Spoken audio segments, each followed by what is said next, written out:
Hey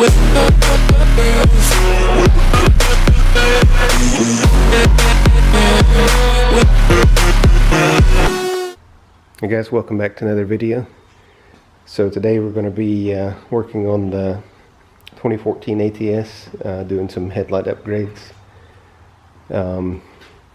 They've started to yellow and have some crazing on top, and whatever the protective coating that GM puts on, it started to come off on the edges. Has a rough texture to it. Driver's side headlight looks like it has some crazing going on. I'm hoping it's just in the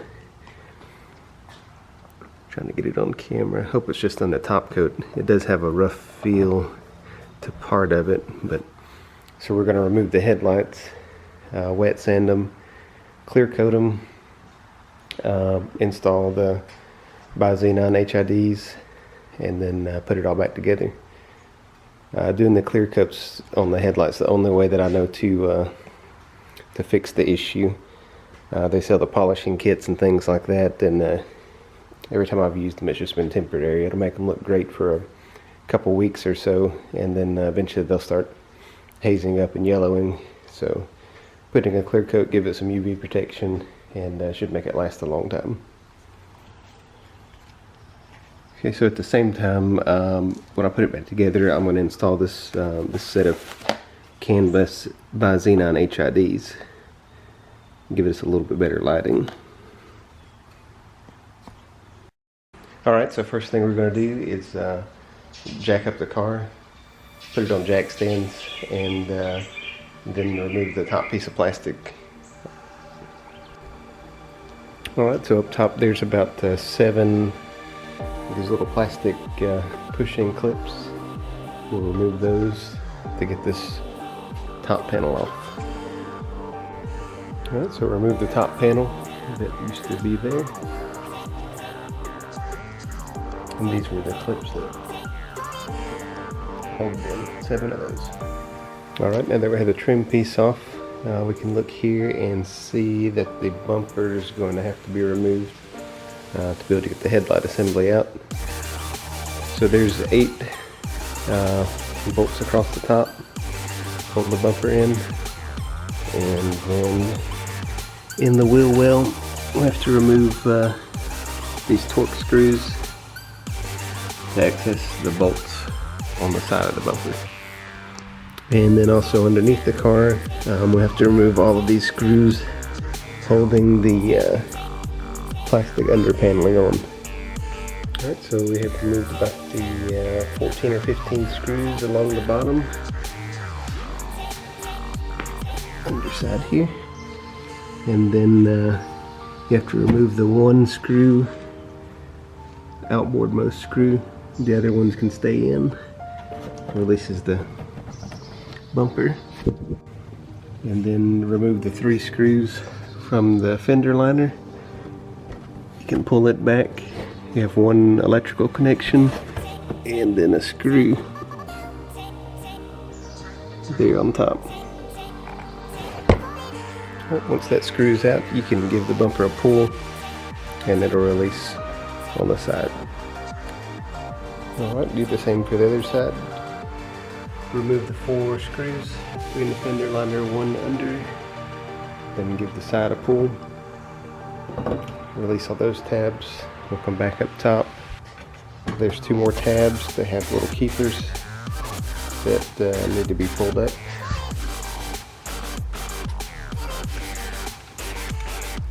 Okay, and then on the corner there's a little tab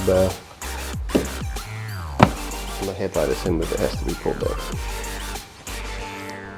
Alright, and on the driver's side, after you remove the bumper cover, there's one electrical harness. It has the little red safety tab.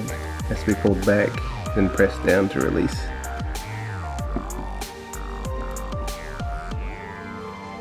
Alright, to remove the headlight, there's 4 screws holding it in. One in the back, there in the front, and then on the side. And then there's an electrical connector in the back, that has the red safety tab. It has to be snapped out before it can be pressed in. Okay, driver's side assembly removed. Alright, so that's what it looks like without the headlights and front bumper on. Next we're going to back this out and then wet sand the headlights and get them ready for paint. Out in the sunlight you can see the hazing a little bit better. And so we're going to wet sand it with 600 grit to get all the coating off before we re-clear it. So after sanding, this is what it looks like. It's hazed up. That's with 600 grit. And give the clear coat something to grab hold to. So.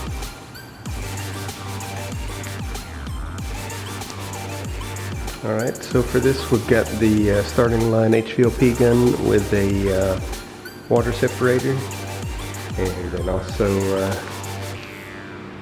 3M respirator. And then for the clear coat, we're going to be using TCP Global's Custom Shop Ultra Flow Urethane Clear.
So this is after clear coat.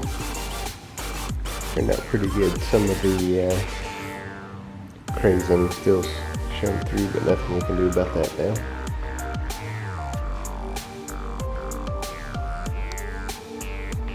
Alright, so here's a close-up on the headlight plug. It has the red safety tab also that has to be pulled out before the release can be mashed in.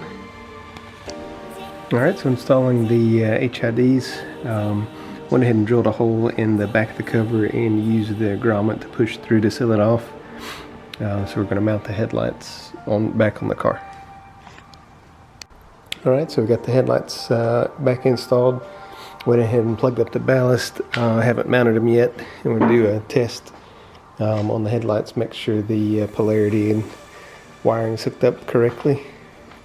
So we'll turn those on. Both of them seem to be working. And we'll test the high and low functionality also before we put the bumper back on and mount the ballast permanently. Alright, so before the bumper goes back on, we have the ballast mounted on each side, and then also I like to put a little bit of masking tape along the edge of the fender and the headlight just to keep from getting any scratches when mounting the bumper back on. Alright, so installing the front bumper, you don't have to disconnect the side marker lights. The wiring's on a sub harness that has the connector, so you want to hold the bumper back up in place, connect this guy back up, while you can still get your arm in there, and then reinstall all the top bolts. I think there's 8 of those, and then the 14 to 16 bolts along the bottom, and then the 3 on each side. Alright, so we set the bumper cover back on, and you can notice here the importance of the tape. You can see where that tab pressed against the headlight, so that would definitely be a scratch if the tape was not on there. We just set it on there, use these tabs on each side to line it up. And then we'll push it down, start installing the bolts. Alright, so we've got the bumper back installed. I always like to do a little cleanup whenever I have stuff apart, so I wiped everything down before we put the plastic finish panel on. Alright, so that completes the install. We have the plastic trim panel back on, all the push clips installed, 7 of those. We'll take it for a test drive and see how the headlight pattern is.